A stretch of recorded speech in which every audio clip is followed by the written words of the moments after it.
So as requested, let's talk you through the apps that I use and recommend. First up, we've got the Mirror Fertility app. Now, whilst this app is free, the device, the Mirror Fertility device and the ones are definitely not. They are actually quite expensive, but I do recommend them even with the high price point. This is the home screen. This is going to show my most recent levels, which was taken yesterday.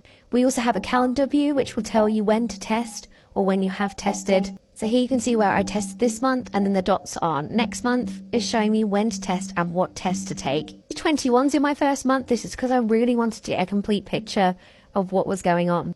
So let's take a look at how the app shows you the data that is taken from doing your urine test. So the Mirror Max ones that I use test your luteinizing hormone, estrogen and progesterone. First up, let's take a look at my LH from this month. As you can see, I peaked really nicely with my LH on the 12th. This was incredibly high LH reading. Remained high ish for the day after on the 13th, and then dropped off for the evening with 13th. So whilst this says I ovulated on the 12th, I believe I ovulated on the 13th, and this is supported by my BBT monitoring as well. It has then remained low, which as far as I understand is very normal for your cycle. Now this is my estrogens. As you can see, again, I had a really strong estrogen spike just before ovulation. So on it spiked on the 12th, and then I believe I ovulated on the 13th.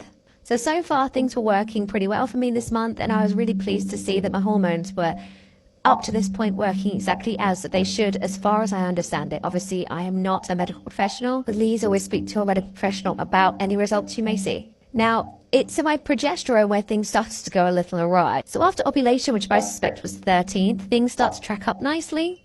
Unfortunately, however, when it comes to yesterday, which was 17 PO, my progesterone tanks off the edge of a cliff, which is where my endocrinologist had the data to inform me that she believes I was having an anovulatory cycle. Whilst it looks like an egg was potentially released, my progesterone levels currently aren't at the level which could sustain implantation and therefore an onward pregnancy, as far as I'm aware. Please make sure to check with your medical professional if you're not sure. Here, I just wanted to show you guys a little bit of the pricing of the Mirror Fertility. I personally do think it's worth the money. I got the Mirror Max starter kit.